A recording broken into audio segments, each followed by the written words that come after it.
2024 সালের গণঅভ্যুত্থানের পরে বাংলাদেশের সর্বস্তরের মানুষ আশা করেছিল বাংলাদেশে একটি নতুন রাজনৈতিক প্রেক্ষাপট তৈরি হবে এবং নতুন নৈতিকতার সৃষ্টি হবে। কিন্তু দুঃখের সাথে লক্ষ্য করছি বাংলাদেশ নির্বাচন কমিশন গণঅভ্যুত্থানের হাজার হাজার আহত এবং শহীদদের রক্তের উপরে পাড়া দিয়ে তারা আবারও সেই পুরনো লুটেরা, সেই নব্য ফ্যাসিবাদ এবং ঋণখেলাপি এবং দ্বৈত নাগরিকত্বধারীদের বৈধতা দিচ্ছে, যা গণঅভ্যুত্থানের আকাঙ্ক্ষা এবং গণঅভ্যুত্থানের স্পিরিটের সাথে সম্পূর্ণভাবে আসলে বিশ্বাসঘাতকতা এবং সাদৃশ্যপূর্ণ কোনোভাবেই নয়। আমরা দৃঢ়ভাবে জানাতে চাই 2024 সালের হাজার হাজার শহীদের রক্তের উপর দিয়ে যেই সরকার গঠিত হয়েছে এবং যেই নির্বাচন কমিশন গঠন করা হয়েছে তাদের অন্যতম দায়িত্ব ইতিহাসের সর্বোত্তম, স্বচ্ছ, নিরপেক্ষ এবং প্রতিদ্বন্দ্বিতামূলক একটা নির্বাচন বাংলাদেশের জনগণকে উপহার দেওয়া। কিন্তু আমরা দেখতে পাচ্ছি তাদের বক্তব্য যে তোমাদের মনোনয়ন বৈধ করে দিলাম, ব্যাংকের টাকাটা দিয়ে দিও, এই ধরনের বক্তব্য দিয়ে তারা ঋণখেলাপিদের মনোনয়নের বৈধতা দিচ্ছে।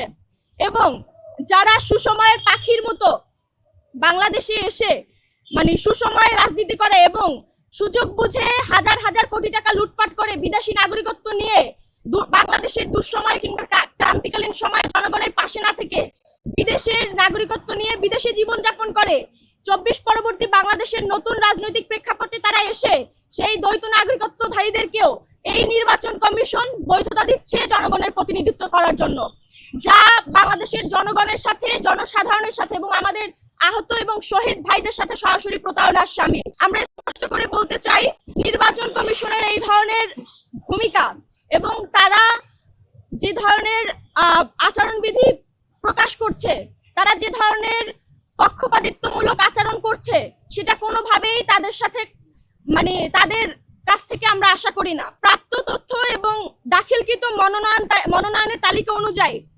রাষ্ট্রায়ত্ত ব্যাংকের বিপুল পরিমাণে অর্থের ঋণখেলাপি প্রার্থীদের মনোনয়নের বৈধতা দেওয়া হয়েছে।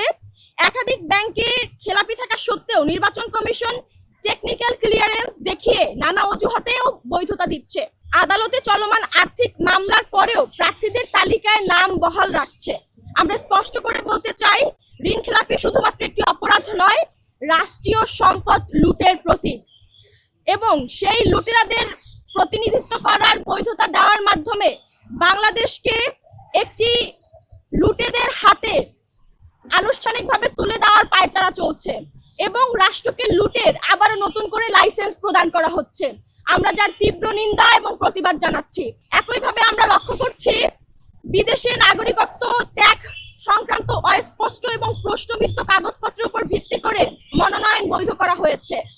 বিদেশি পাসপোর্ট এবং দীর্ঘদিন বিদেশে বসবাসরত তথ্য থাকা সত্ত্বেও নির্বাচন কমিশন তদন্ত ছাড়াই তাদেরকে অনুমোদন প্রদান করেছে। দ্বৈত নাগরিকত্ব সংক্রান্ত আপত্তি নিষ্পত্তি না করেই প্রার্থীদের মনোনয়ন বৈধ ঘোষণা করা হয়েছে।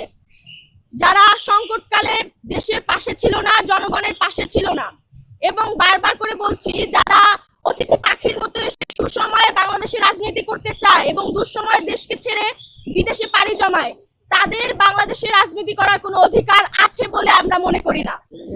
এবং বাংলাদেশের অর্থ লুট করে ব্যাংকের ঋণখেলাপি রেখে যারা দেশের সম্পদ লুটের সাথে যুক্ত তারাও কোনোভাবে এদেশের জনসাধারণের প্রতিনিধিত্ব করার বৈধতা রাখে বলেও আমরা মনে করি না। সেই জায়গা থেকে বলতে চাই শহীদের রক্তের প্রতি দায়বদ্ধ থেকে এই নির্বাচন কমিশন যদি অতি সত্বর এই সকল দুর্নীতিবাজ এবং ঋণখেলাপিদের মনোনয়ন বাতিল না করে এবং দ্বৈত নাগরিকত্বধারীদের মনোনয়ন বাতিল না করে, সেই ক্ষেত্রে বৈষম্য বিরোধী ছাত্র আন্দোলন কঠিন থেকে কঠিনতর কর্মসূচি সারা বাংলাদেশব্যাপী ঘোষণা করবে।